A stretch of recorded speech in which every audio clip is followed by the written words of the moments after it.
नमस्कार, मी पंजाब डक.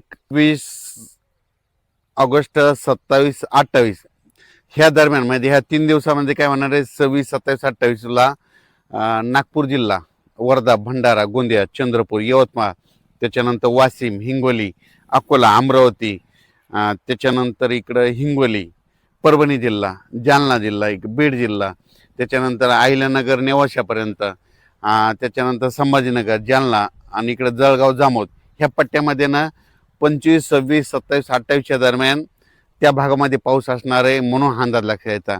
राज्यातला सगळीकडला पाऊस एकदम सगळीकडे पडणार नाही, काही काही भागात पडणार आहे, फक्त वेगवेगळ्या भागात पडायला. म्हणून परत एकदा सांगतो, 25 ऑगस्ट पासून ते 28 ऑगस्ट, 25, 26, 27, 28 ह्या 4 दिवसामध्ये इकडं नेवासा, कोपरगाव, अहिल्यानगर, ते भाग, त्याच्यानंतर संभाजीनगर, त्याच्यानंतर बीड जिल्हा, बीड जिल्ह्याचा उत्तरेकडील भाग, त्याच्यानंतर इकडं गेवराई, इकडं परभणी जिल्हा, हिंगोली जिल्हा, नांदेड जिल्हा, वाशिम जिल्हा, बुलढाणा जिल्हा, अकोला, अमरावती, वर्धा, नागपूर, भंडारा, गोंदिया, चंद्रपूर, यवतमाळ ह्या परिसरामध्ये मात्र 25 ते 28 ऑगस्टच्या दरम्यान भाग बदलत पाऊस पडणार आहे, म्हणून त्या शेतकऱ्यांनी अंदाज लक्षात घ्यावा. त्याच्यानंतर आज 19 ऑगस्ट पासून ते 23 ऑगस्टच्या दरम्यान आज देखील राज्यामध्ये ढगाळ वातावरण राहील, पण तुरळक तुरळक ठिकाणी दुपारनंतर थोडं ऊन पडेल आणि ऊन पडल्याच्या नंतर मग राज्यात पाऊस सुरू होईल. मग ते पाऊस तुम्हाला सांगू, तुरळक भागातच होणार आहे.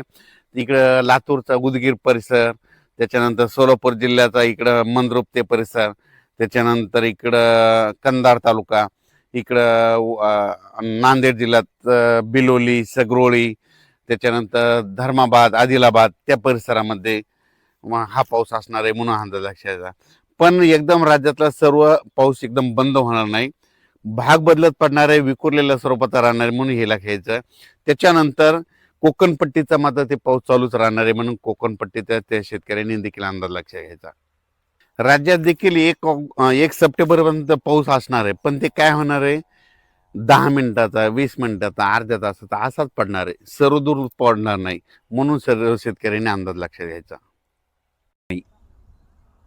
महाराष्ट्रात म्हणजे पश्चिम महाराष्ट्र, मराठवाडा इकडं पाऊस नाही येण्याचं कारण सांगतो. काय झालं की एक बंगालच्या खाडीमधून जे कमी दाबाचे पट्टे तयार होतात, ते काय होईल तर ते नागपूरकडून इकडं मध्य प्रदेशकडून इकडं गुजरात, राजस्थानकडे 2 चालले. तर मग ते जात असताना ते जोपर्यंत शांत होत नाहीत तोपर्यंत आपल्या इकडं पाऊस पडणार नाही, म्हणून अंदाज लक्षात येतात.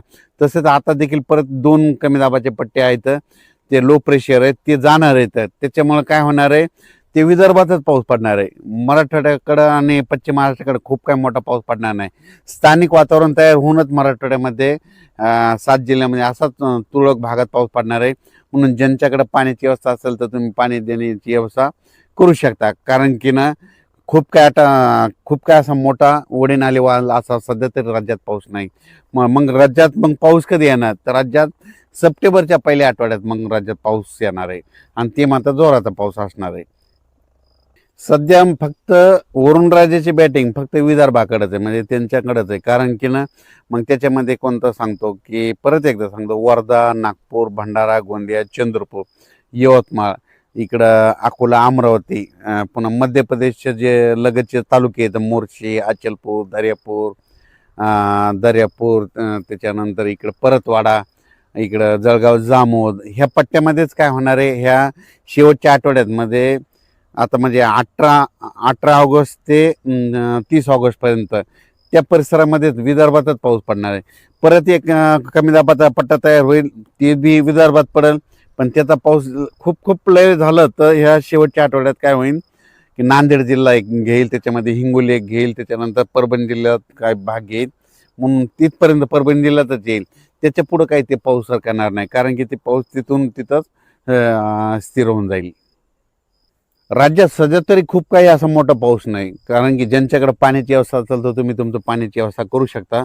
कारण की खूप असा पाऊस, मुसळधार पाऊस पडणं, ओढे नाले वाहतील, तसं काही राज्यात सध्या पाऊस नाही, म्हणून अंदाज लक्षात येतात. तसा पाऊस येईल महाराष्ट्रात, ते येईल फक्त पुढच्या सप्टेंबर ऑक्टोबरमध्ये. तोपर्यंत शेतकऱ्यांना आपण आपल्या पिकाची काळजी घ्यायची. फक्त सध्या पाऊस राहील फक्त विदर्भात.